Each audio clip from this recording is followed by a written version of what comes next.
Welcome back to AsArt with Nick and John. We post 3 videos a week. Hit that subscribe button to stay updated and visit asart.space for our audio, video links, and we got some cool boys merch. Go check it out. We got a cool little coaster. We got a shirt, and there's more stuff coming. Go to asart.space.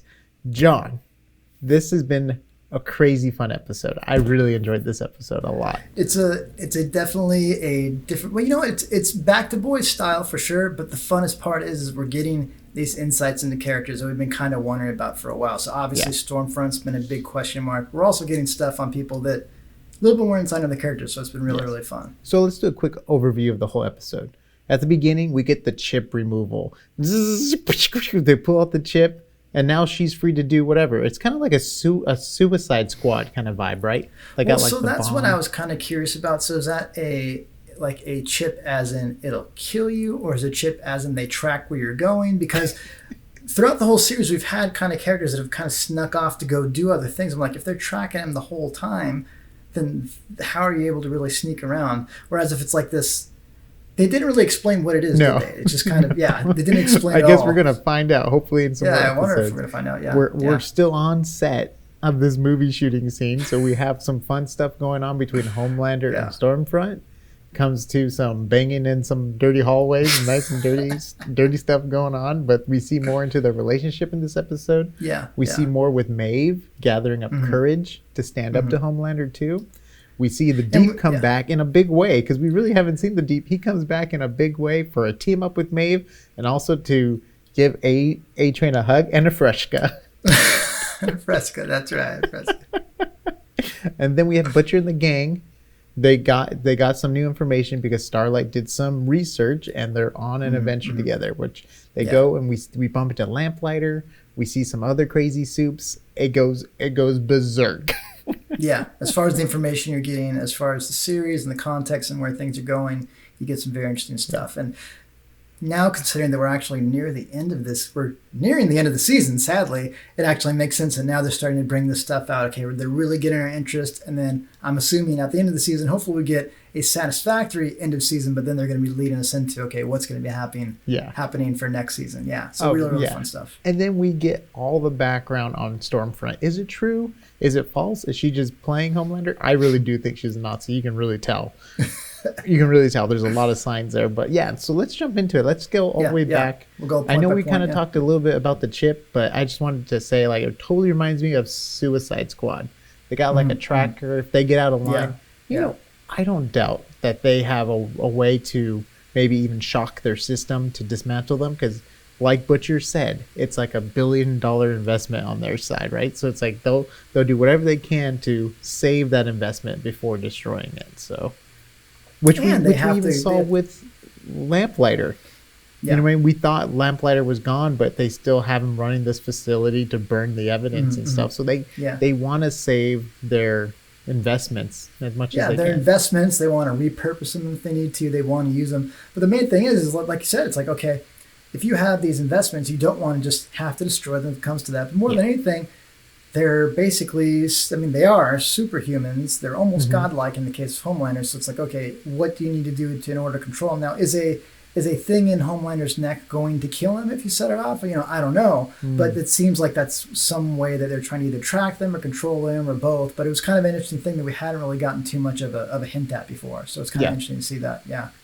Cool. And then let's get into, we see right away, we end last episode with an intense sex scene between Stormfront and Homelander, and it carries over as soon as this episode starts. The first thing we see with them, first of all, they're complaining about phones because phones will catch them doing things that they're not supposed to be doing. They're like complaining about phones. He smashes the guy head, rubbing the blood on the face, getting into it in the hallway. It's just like, wow. Like, she's either really trying to play him, or maybe she really does like him. You know what I mean? And later on, we find out some stuff in the episode, which we'll talk about maybe why. Maybe that will connect to why she likes Homelander and stuff like that. But it's amazing. Even when he, like, chokes her and, like, threatens her, she still has this like huge affection for him, which is just kind of bizarre because most people are like, once he grabs the neck, and it was like, this guy's a psycho. So it means she either has a very good handle on her emotions, and you can almost trace this back to her background, that we get some where she is able to control her emotions in a way that most people can't. Or it goes back to that, she either really does care about him, or it's going back to, it's like, okay, she's still playing that game, whether she feels like she's in danger. You know what? I know what he's going to do so much and so well that even if I feel like I'm, potentially in danger, I'm still going to do what I need to do. I'm going to play that game to control him. Mm-hmm. Yeah. And then Starlight, now that she has the chip out, she's able to go on the boys' adventures, which Butcher's not too hot to. You can kind of tell he really gets, she gets the cold shoulder from him and stuff. And I mean, he did shoot her in the chest with like a 50 caliber gun in season 1. But I thought it was so cool how the female, we see her as like, everyone's always like standoffish to her, because of like her powers and stuff, but she fully embraces Starlight, which is cool because like the whole group seems to be accepting Starlight into the boys, except for Butcher. But it's much, they need a super on their team so bad. The scales are so uneven right now. Well, the part, and this is where I kind of have a little bit of difficulty trying to figure out which way I'd like the series to go, is I like the idea. You would make it feel like over time they're gaining traction and they're getting people to their cause and supers and things like that. But at the same time, part of the whole charm of this story is the boys. It's just a group of nobodies. They're taking on this super corporation that has superheroes in it. And if it starts to evenly stack up, like almost like a Civil War Avengers thing where each side has, the equivalents, then it becomes to be a little bit less fun, and it just becomes kind of like more of a superhero movie, where it's just them underground. Like she comes down, she goes, "This is where you guys live." He's like, "Yeah, it's not that bad, So Dude, I love a good impression of Huey. Thank you. I am a real life Huey. Yes, I'm hoping they don't lose that charm of it, where it's like it's the huge underdogs. They're really having to hide. They're having to sneak around and do stuff. Because if it's the same, then it's just like corporation against corporation. So, but you're right. They are needing some help. So it's kind of good that they do have Starlight. But you can tell from the beginning of the story arc, from the very beginning of season 1, that's kind of where it was going. As soon as they established the Huey Starlight, kind of storyline, they're like, okay, this seems like this is probably the direction it's going to go, whether it's going to be, rocky road or not.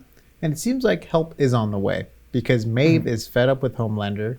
She does not like the whole, the whole thing. Like when she told her her girlfriend about, and when everything happened, she's like, I don't trust Homelander. She knows how bad he is, and she's seen probably tons of stuff, and her teaming up with the Deep Maeve team up, man. How funny is that? Where he's like, "Yeah, I was chatting with the Halibut, and did you know?" I saw one thing I was talking to Nick about just very briefly before we started recording is the Deep always seems really eager to give the backstories. Yeah, so I was talking to this Halibut, and they're really wanting. She's like focused. He's like, oh, okay. It's like they don't care. No one cares about what's important to him. Like he cares about that he can talk to all this aquatic life, and nobody else cares. It's like, yeah. They're really bored, but it's like, she's like, yeah, whatever, just shut up, It's so good, kind of right? funny. Yeah, he's so good. Yeah, he's so awesome. And then, so now Maeve does have dirt on him, and we know Homelander does care about his image.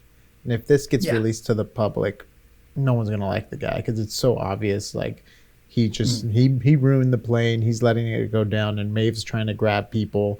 I mean, I was shocked by the quality of the audio from the GoPro. And its water casing and how it survived and all that stuff. Yes. Like, how does the audio sound so clear? You can hear them talking at the back of the plane with everyone shouting and stuff. Oh, Nicholas, always thinking of the realist. But it was cool because it wasn't a one-sided thing. It wasn't just kind of, I guess you would say, damning to him. Her girlfriend sees it and she's like, oh my gosh, what did you do? It's like not just bad for Homelander, but she's in there too. She's willing to put herself on the chopping block potentially if it comes down to having to be able to stop Homelander, which is kind of interesting. Yeah. Which could, depending on the season and the way Homelander reacts, this could lead to her death too, because she could act like she has power over him and stuff, but he can just like laser her in the face and then which technically and just not could care. be some, just like we've seen at the beginning of the episode. It looks like he doesn't care when he's with Stormfront, like, because he's just so, like, in love, I guess, where he doesn't care about what the world thinks of him, kind of thing. So, well, it's interesting. I mean, so the person before Stormfront that he was most enamored with was Elizabeth Shue's character, right? And now we had but Madam it sounds Sitwell, like, I think. and then it looks like he had a history with Queen Maeve, right? So we don't know what the extent of that is. It sounds like he still has strong jealousy over her and things like that. So would that sway him at all, or would it just be like Elizabeth Shue? She's just getting lasered in the eyes, and it doesn't matter. But then again, Elizabeth Shue is just a regular, normal person, whereas Queen Maeve is still a super. Whether she's as strong as Homelander or not. So that'd be kind of interesting to see how that kind of plays out as well. So a lot of fun things there, how they're going to cross over. The bummer is we have to wait for a whole other season all this time. It's like, I don't want to wait, but yeah. Gives us time to do fun theories along the way. So please subscribe. We're going to be doing fun things throughout the boys. We have cool deepfakes too. We'll be doing tons of fun boys stuff. So subscribe for more boys content if you like it. Let's go back to John's favorite character, the Deep. Let's talk about how the Deep is going to convert A-Train. Deep. The Deep is now a straight on to the Church of the Collective, recruiting. So before we get into it, Nick was talking about it. Have a Fresca. Like, that's the first thing they always say. It's like, is there something funky with Fresca? You know what? That is the most hilarious product placement in a show. If you think about it, yeah. What are you going to use our product for in the show? It's going to be a drug to help people get ingested into cults. That's what we're going to use. Okay, we're in. It's like, I mean, how did that conversation? So when you get product placement, do they discuss how it's going to be used, or do you just make a deal and then it just happens however they use it? But that's hilarious. Because it feels like Audis are always the bad guy cars in movies. So. But it's just hilarious. It's like, you want to get someone in a cult? Have a Fresca. It's like, it's kind of funny. Yeah. So let's talk about that Scientology belief or church for a second. So yeah, he has a lot of information on A-Train. Which is like, okay, like, how do they have so much insider information? Yeah. And then we remember that we found out Starlight was a part of it. So, or not Starlight, Stormfront. Yeah, sorry about Nick, that. Keep Stormfront your was right, a part buddy. of it. What are you doing? Yeah. Stormfront, yes. All these names, all right? and so I wonder if it's connected with Vought, the religion. I mean, either that or... So once we found out, and we're going to cover this more obviously in this episode, when we found out about Stormfront's past, did that originate in Germany or something? Because she says then they started letting in other people. Well, was that having to do with it going from Germany over to? I mean, it could be anything. There's no knowing what the exact. I don't think they said there was an establishing date on when that all started, but that could be an interesting thing too. Is like, okay, so I mean, that's obviously a big mystery right now. This is clearly a powerful organization, and they pull the religious card, but at the same time they have this political power, and okay, where are they getting the information? What are they actually? So it's going to be really interesting for that. Oh, okay. So A-Train, right? They're going to replace him with Shockwave. That's the other guy, the runner. But they even said that they're going to give the name A-Train to him. And it was so interesting to me because earlier in that episode, he talked about, no, I still have deals, A-Train's not going anywhere and stuff. And in my mind, I'm like, oh my gosh, this is like Robin from the Batman movie. Like, there's been so many different Robins. Like, you have like all the different ages from the comic books. I wonder if this is like a thing where it's just a name that Vought owns and they just like swap out the characters kind of thing. Because it's like a brand, A-Train's just the fast runner brand. It doesn't seem like they've done that in the past, right? They've never had someone else come on where they pass on the name. It could be. I mean, that we know of with the similar power though, because it feels like everyone has extremely different powers. Like, because Lamplighter was replaced by Starlight, and then the Deep was replaced by Stormfront, and now A-Train's going to be replaced by someone, but that has similar power to him. So maybe it's like A-Train's already known with the brand and everything,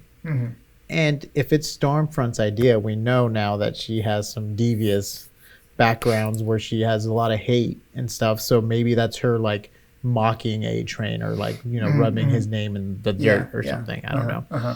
And then so Homelander and Stormfront getting it on or whatever, they're in this wonderful relationship, but she's like, hey, I gotta go to a meeting and he's just like, wait a minute. You could tell like he's like, whoa, what's going on here or whatever. And we see him going through the trailer and you just hear the clock ticking and him just like standing around. He's so funny. He's so good. He's so hilarious. He just, and then his trailer's on fire. Like, next thing we know.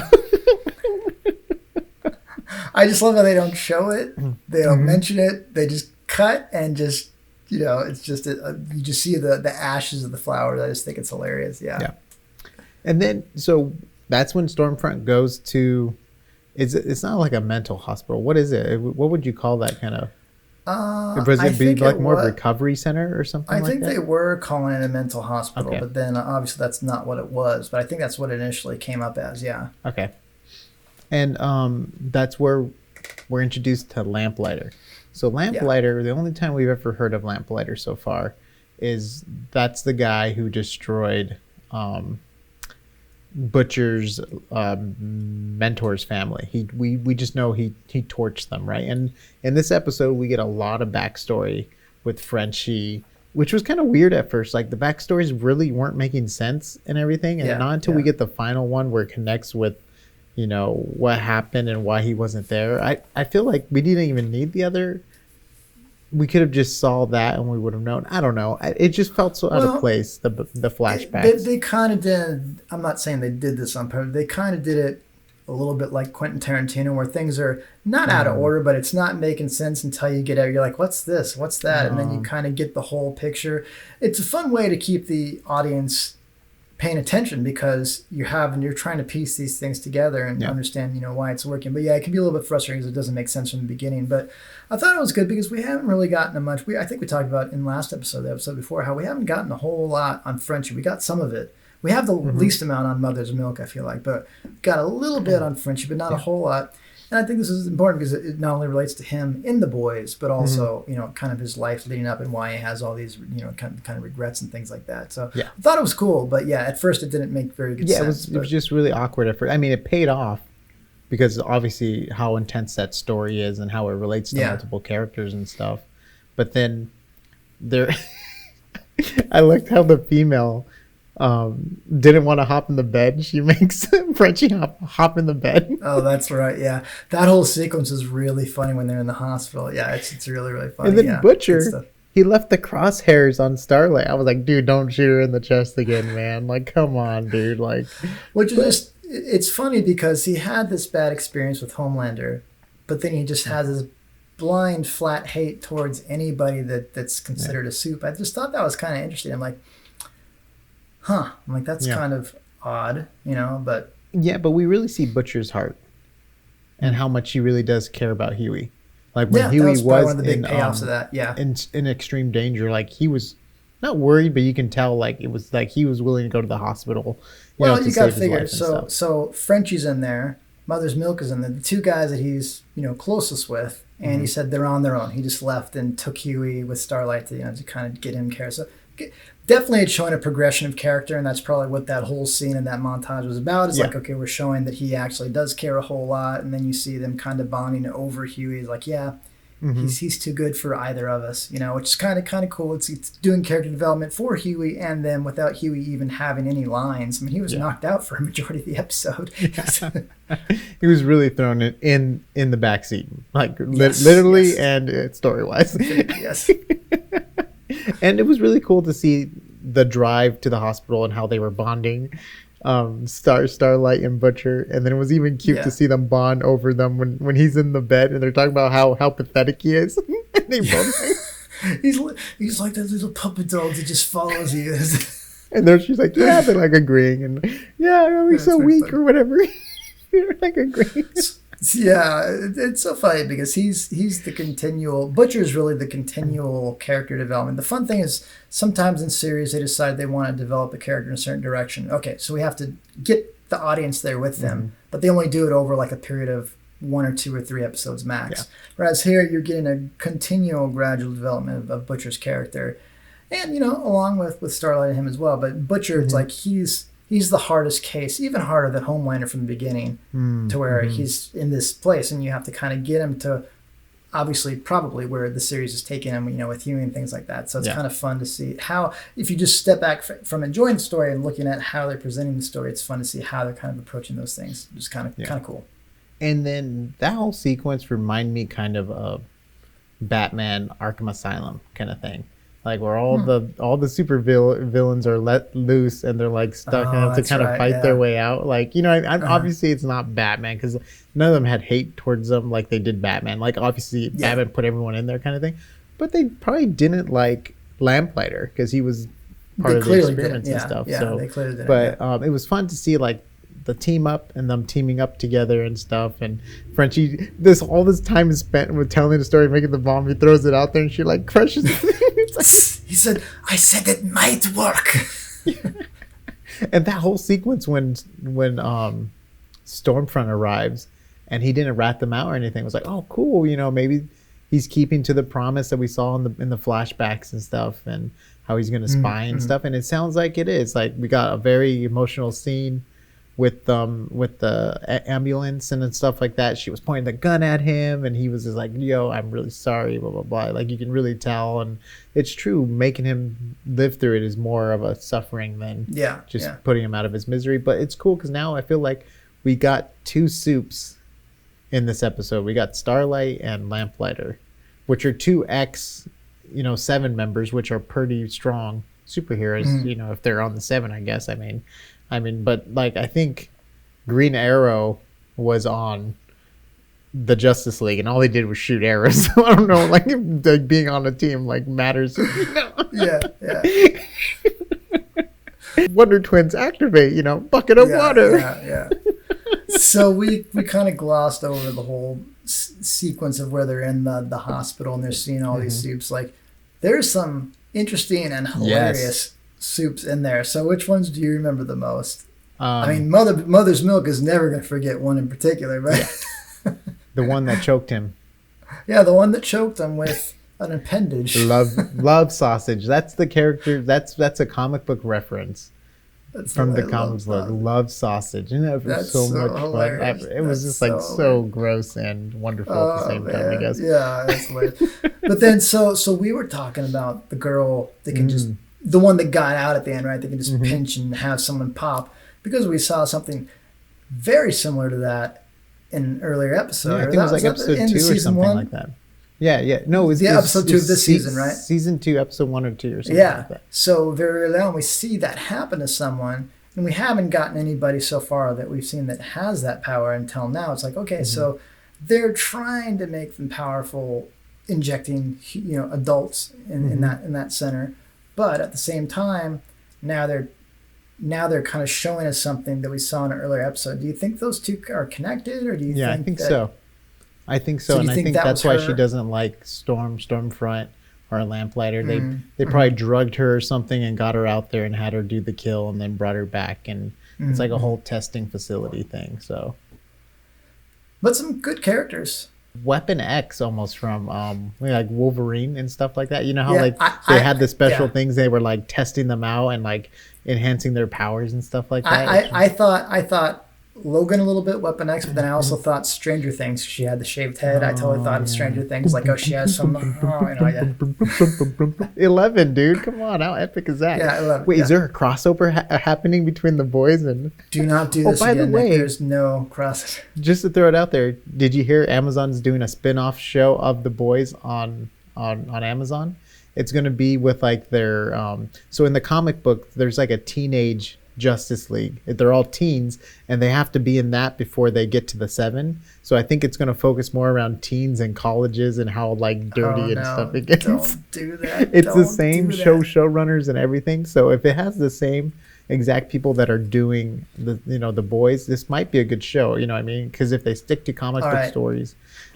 Teen 7, if you mess with The Boys series, I'm going to come at you like a sacrificial lamb. I will let you pop me just to get it over with. But if you give me more entertainment like The Boys, I still just want The Boys. All right, now let's talk about the big reveal at the end, right? We find out Stormfront was married to Vought, the person that created the Compound V and the company. She's super old. The photograph of her mother in the picture was actually her daughter. Yeah, her daughter. Yeah, and we just find out she was deep in the Nazi party. I think she was like a SS, part of the SS Guard or something crazy like that. Like she was really deep ties kind of thing. It's almost related to true history, right? We got a lot of scientists after World War II, with, from the Nazi party and stuff like that. And it's kind of cool. They're blending that in. It also reminds me a lot of Captain America, like Hail Hydra, and the whole, like, the serum. Captain America has a serum, Red Skull had his serum, kind of thing. And everyone's trying to replicate it and perfect it in the Marvel comic books and stuff. And it's just crazy how evil she is of a character. Isn't it? Like, she's like you can't get worse than that, like when it comes to characters, and motives and stuff. And they're like really pushing it, and she's in love with Homelander probably because he has blonde hair, blue eyes. He's like an alpha strong male, and she probably's like, I want to have your babies and create an Aryan race of And it's funny because I didn't even think about all that until Nick mentioned it. He's like, yeah, like Homelander's the epitome of what Nazi Germany would have shot for. Blonde hair, blue eyes, powerful. Like, I'm like, oh my gosh, that sounds so hilariously perfect as far as what she'd be looking for. His son also has blonde hair, blue eyes too, though. His son looks like that too. Yeah.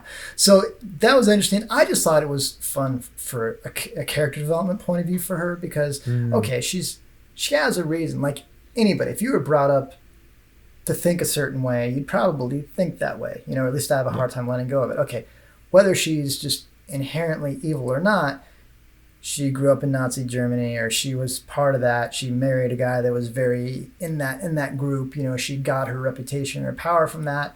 Now that still kind of leaves some fun, like, kind of things on, okay, well, how did she end up being Liberty? Like, was she smuggled out of Nazi Germany and then became like a kind of like the scientist? Did she become a thing for the United States? She was kind of the first soup that you hear about. So and then she probably had to go undercover after that murder.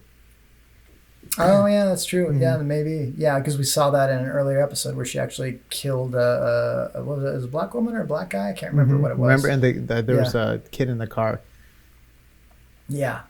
And when was that supposed to have happened? That was a long time ago. That was, right? I think, in the 60s or something like that, or maybe 50s or something. So how they had a nice camera to get that captured, I don't remember, but I know. I think it was just by like a eyewitness account kind of thing. Okay, but I thought we saw a video of it, but I might be wrong. I just think it was like us going through the backstory. Oh, okay. I can't remember. I did like the reasons why they had hinted at racism with her when she was talking A-Train and things like that. Because when you find out, you're like, all right, well, that makes sense. She's Nazi, so it kind of makes sense as far as her story arc. Now, as far as the company VOT, do you think she's still working for VOT and she was still brought in? Because we keep going back to, she was brought in by VOT. Did they know she was Stormfront? Did she just get in without them knowing she was, Liberty? Or she could be one of the main people in charge. If she was, she very well could be the wife of the owner. You know what I mean? She could have major stockholder. Yeah. I don't know if it's like public trading. I don't know the history of this guy. I don't know how it works.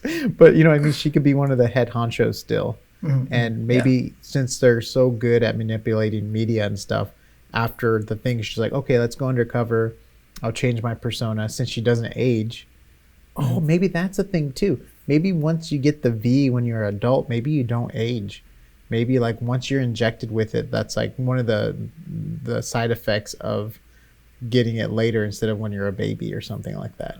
Well, I mean, it seems like they kind of hint that because Homelander's older than Starlight and A-Train, and Queen Maeve is older than Starlight and A-Train, and Homelander always hints at how she's been his longtime confidant or whatever. So they make it seem like you have this revolving lineup of soups that come in and out. So at least from that standpoint, it doesn't seem like they don't age. And it seemed like Homelander was surprised that she was so old.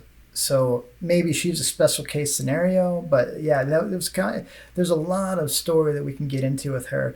I'm curious if they're going to kill her off at the end of the season, or she's going to be an ongoing, story. I hope, because they've established her as an interesting enough character that she could be someone that continues on for a long time. She'll probably be around for a little bit, because I feel like the boys aren't ready to make a move yet. Anyways, I think it's going to be another season or two before they get enough dirt on everyone, because they probably have to like get a spy inside the company. They you know what I mean, they probably have to do their Ocean's 11 thing where they do their sneak in, or Mission Impossible where they like go in with fake faces or whatever. And I don't know, we'll see. I'm excited. I don't mind if they take their time to flesh the story out, because I'm totally down for a good story. We don't need to rush it. We don't need Game of Thrones where it's like, all of a sudden they have to close up the story because they're only allowed one more. Like this is the most popular show ever on Amazon Prime, I think. And if that's, which I don't know if that's saying that much, because they haven't had that many original shows, but super popular. Yeah. But which is good, because that means they're starting to trend. They have their Lord of the Rings series coming out, which is cool. And should be huge. It's just cool because like this gives me a lot of confidence in other series that they're gonna do with good like comic books or old movies. You know what I mean? It gives me a lot of confidence that they're hiring the right people for their shows and stuff. So let's end it with maybe predictions for the next episode. So we see the prisoner that can smash things with her hands escape, and she's walking off. What do you think? You think she's gonna go and attack Vought or the Seven Tower and just like go in there, start smashing heads like crazy, and then that gives Vought the reason to be like, the soup terrorists are so dangerous, we need an army of soups to whatever, or we need whatever.